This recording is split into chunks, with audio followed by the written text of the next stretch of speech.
أيها الذين آمنوا لا يسخر قوم من قوم عسى أن يكونوا خيرا منهم ولا نساء من نساء عسى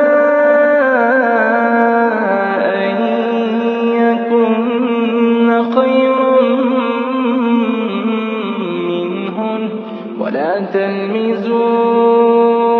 أنفسكم ولا تنابزوا بالألقاب بئس الاسم الفسوق بعد الإيمان ومن لم يتب فأولئك هم الظالمون